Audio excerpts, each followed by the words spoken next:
They're all in line. It's Saturday, February the 13th, out here at Gulfstream on a beautiful Saturday afternoon.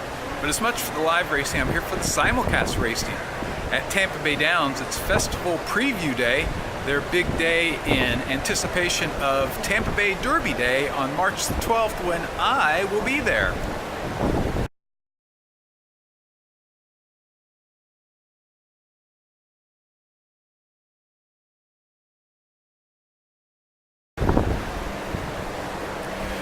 I told Kim on the way out here today that I thought I was due to have a pretty good day today because it's been kind of slow ever since a great Wednesday.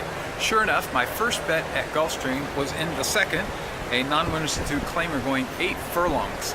I didn't like either of the top two favorites, and that was the key to the race for me because the top two favorites came from barns that were 2 for 33 and 1 for 38.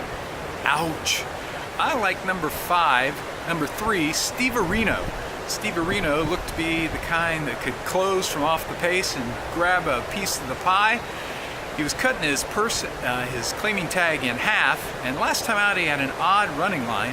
He was 8th, beaten 12 at the first call, and finished 4th, but still beaten 11. I thought that was a sneaky good running line, and with the class drop and the poor barns on the favorites, I thought he had a chance. As they came into the turn, he was not even in the TV picture, and then, here comes Steve Areno. On the charge on the outside, Party Crasher is coming wide. Steve Areno's in the center of the track, and left goes Pyrgos is trying to make a move up the rail, and they still have to catch I Believe I Can. I Believe I Can holds on to the lead here, opening up by 3. Who's still closing on the outside. I Believe I Can. Steve Areno's going to make it close. And Steve Areno up in time, paced $13.80, almost $35 on the first winner of the day. Woohoo!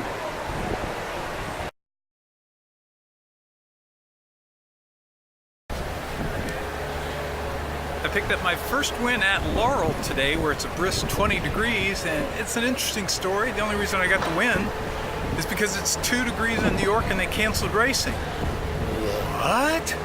Well, when I got out here and New York racing was canceled, I thought, I wish I would have handicapped Oaklawn.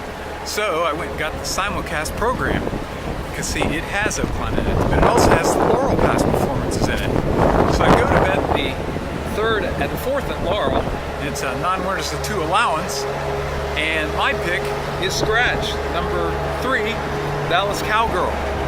So I look in my handy-dandy simulcast program, and I see that the horses that are left, the favorite, number 5, Lovable Lady, looks much the best.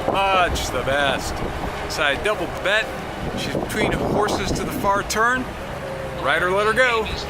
Running up front from Lovable Lady, who's got room in between horses, and Chilly Start keeping that rail as they reach the quarter pole, top of the stretch. Pretzaya is in 4th, and it's Knock in 5th, and Next Best Thing lingering in between horses, only about 4 off the lead, and trying to find a bit of racing room there at the 3/16 a half and 47 3/5 of a second, and Lovable Lady kicks away by 2. Lovable Lady 2.5 clear from Chilly Start. Next Best Thing on the far outside, trying to run up to second, a 16th to go. It's Lovable Lady and Horatio Caravanas, and they're coming home strong to win by 4+. Lovable Lady doubled the bet.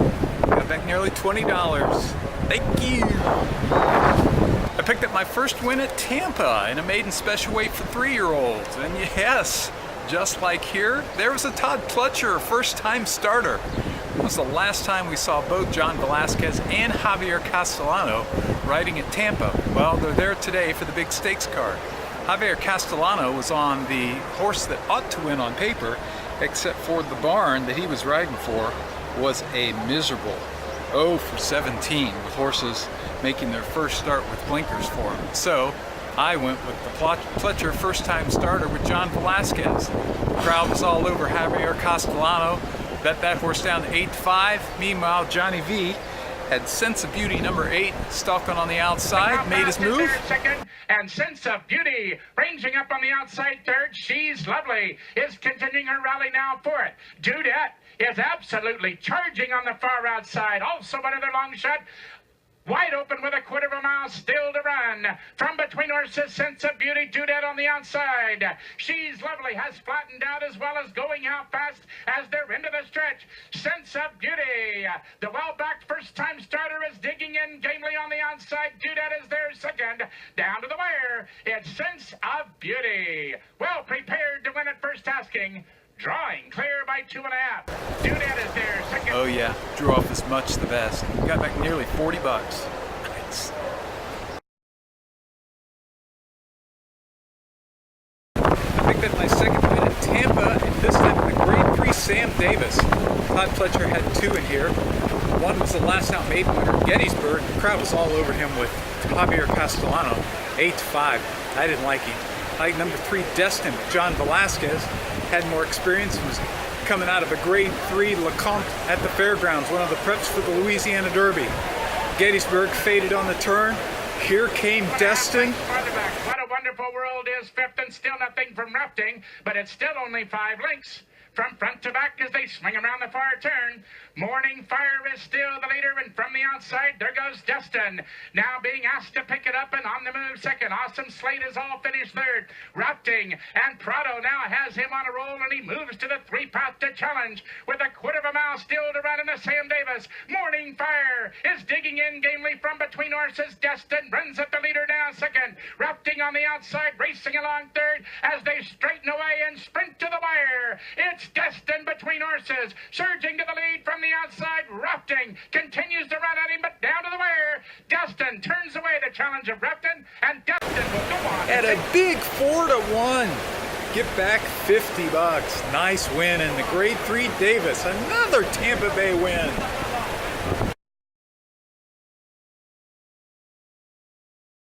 The 6th at Gulfstream, amazing special weight for 3-year-olds. No Todd Pletchers. I thought there'd be some betting value. Looked around and I found number 8, Star Hill. Star Hill had debuted at the prestigious Saratoga meet, so you know he had to have some kind of talent to him. And he was a solid 3rd behind Economic Model, who made his next start in the Grade 2 Swale and was second to a runaway repeat winner. Next time out, Star Hill tried the Grade 3 Iroquois at Churchill Downs. No, too far, too much. So last time out, he comes off the shelf and he runs on Holy Bull Day against my pick, Bolt Hall, a Pletcher runner that I collected over $100 on, and he ran a good 3rd at this 1-mile distance. I thought he presented some value, and I thought he would be a good bet.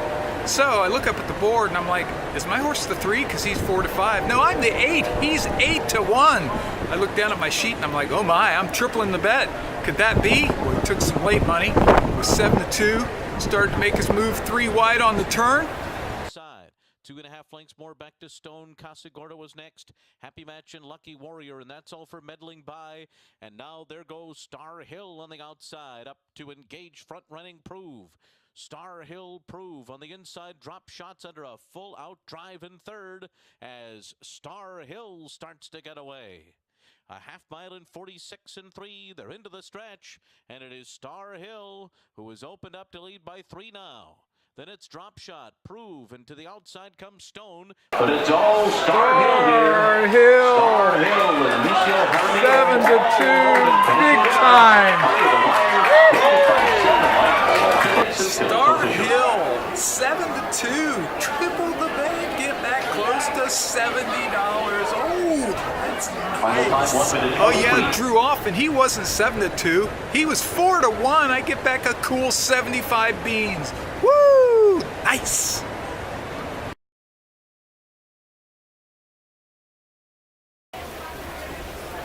Picked up my 3rd win at Tampa in the 7th. It was a non-winners of 1 for 3-year-olds. I like Todd Pletcher's number 8, Outwork. He debuted last April at Keeneland in a 4.5 furlong sprint as the prohibitive 3-5 favorite. The son of champion Uncle Mo won convincingly that day, but he'd not been seen since. John Velasquez is on board today. Somehow the crowd let him go off at 9-5. The gigantic, rangy colt drew up alongside the early front runner. Outwork is up on the outside, racing along second.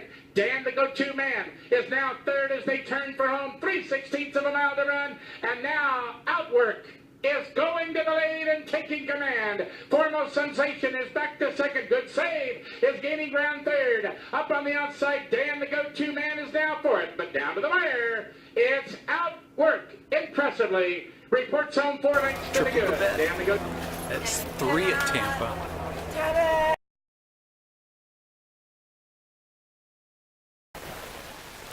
The third at the fairgrounds is a 5-furlong turf sprint. Number 2, Whiskey Bravo was my pick. Doubled the bet on the 7-5 favorite. Last 2 figures for this runner, better than anything that anyone else had run lifetime. Just came through the stretch, dueling photo finish. Bravo just about them, going for that hat trick and coming 3 wide for Mitchell Morrow. At the turn-in, Knight of the Hunter up the inside. We trail back to Malibu High. Then wide, Raining Catfish and Rugged was last as they straightened away. Eden Grace Kitten in the middle of Chamono and Whiskey Bravo. Driven on the outside. Knight of the Hunter fourth of that 1 pace. They're deep in the final furlong. Chamono's in a fight. Whiskey Bravo and Eden Grace Kitten between horses. A 3-way thriller. It's Chamono, Whiskey Bravo. Close!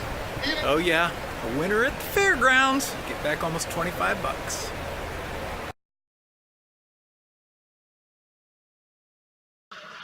It's Saturday. We're live here at Gulfstream, and we're here to see races from all over the country. The highlight is it's Tampa Bay Derby Preview Day in Tampa. I'll be at the Tampa Bay Derby, and the star attraction is Tepin, who is a Breeders' Cup champion and Eclipse Award winner. She'll be running in the Grade 3 Endeavour, and she's my bet of the day.